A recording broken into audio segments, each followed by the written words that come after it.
Hi guys, it's me Brandon.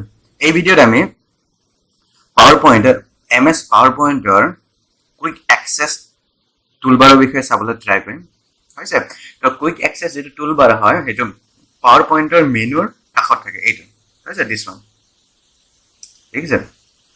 তো সাধাৰণতে quick access টুলবাৰটো এটা কাস্টমাইজেশন টুলবাৰ হয় য'ত নেকি শৰ্টকাট ওয়েত আপুনি যিকোনো কাম কৰিব পাৰে। সাপোজ আপুনি সেভ কৰিবলে আপুনি মেনুত যাব লাগে তাত গৈ আপুনি সেভ কৰিব লাগে। তো আপুনি যেটা কুইক অ্যাক্সেস টুলবাৰ যেটা শৰ্টকাটৰ কন্টেন্টটো থাকে তেতিয়া আপুনি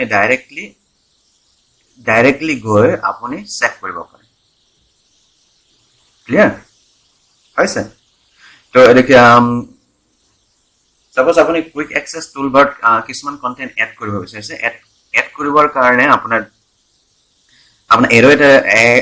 এৰো এটা দেখিব দিস ওয়ান। হৈছে আপুনি এৰোত গৈ আপুনি এইবোৰ কন্টেন্টস আপুনি ইয়াতে এড কৰিব পাৰিব। সাপোজ মই প্ৰিন্ট প্ৰিভিউটো এড কৰিব বিচাৰিছো। আপুনি যেতিয়া চেক কৰি দিব তেতিয়া প্ৰিন্ট অপশনটো আহিব। দেখিছে? যদি আপুনি এটা ৰিমুভ কৰিব বিচাৰিছে তেতিয়াহলে আপুনি আনচেক কৰি দিব। ক্লিয়াৰ? তাৰ বাদেও যদি আপুনি এক্সট্ৰা কিছুমান কন্টেন্ট এড কৰিব বিচাৰিছে তাৰ কাৰণে আপুনি মোৰ কমান্ডত যাব। মোৰ কমান্ডত গৈ আপোনাক যি কন্টেন্ট লাগে সেইখিনি বস্তুখিনি আপুনি সিলেক্ট কৰি ল'ব পাৰে। সাপোজ মই গ্ৰুপটো লৈছো। হৈছে গ্ৰুপটো মই কুইক অ্যাক্সেস টুলবাৰত মই এড কৰিব বিচাৰিছো। তো আপুনি এড কৰিব। এড কৰাৰ লগে এই মেনুত অহাৰ লগে লগে আপুনি গম পাই যাব যে কুইক অ্যাক্সেস টুলবাৰত মানে এই পাৰ্টিকুলাৰ মেনুটো এড হৈ গৈছে। যেতিয়া আপুনি ওকে কৰি দিব, ওকে কৰাৰ লগে লগে ইয়াতে এডটো হৈ গৈছে। দেখিছে?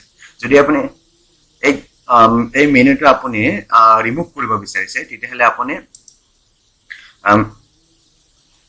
এৰলৈ যাব। এৰলৈ গৈ মেনুত যাব। মেনুত গৈ আপুনি পাৰ্টিকুলাৰ যেটো আপুনি ৰিমুভ কৰিব বিচাৰিছে এটা আপুনি সিলেক্ট কৰিব। সিলেক্ট কৰি ৰিমুভ কৰিব। ক্লিয়াৰ? তাৰপিছত আপুনি ওকে কৰিব। ক্লিয়াৰ হৈছে? তো এই ভিডিওত ইমানলৈ। প্লিজ লাইক এণ্ড সাবস্ক্ৰাইব কৰিব। নেক্সট ভিডিওত লগ পোৱাৰ আশাৰে আজিলৈ এৰিছো। Thank you and bye by.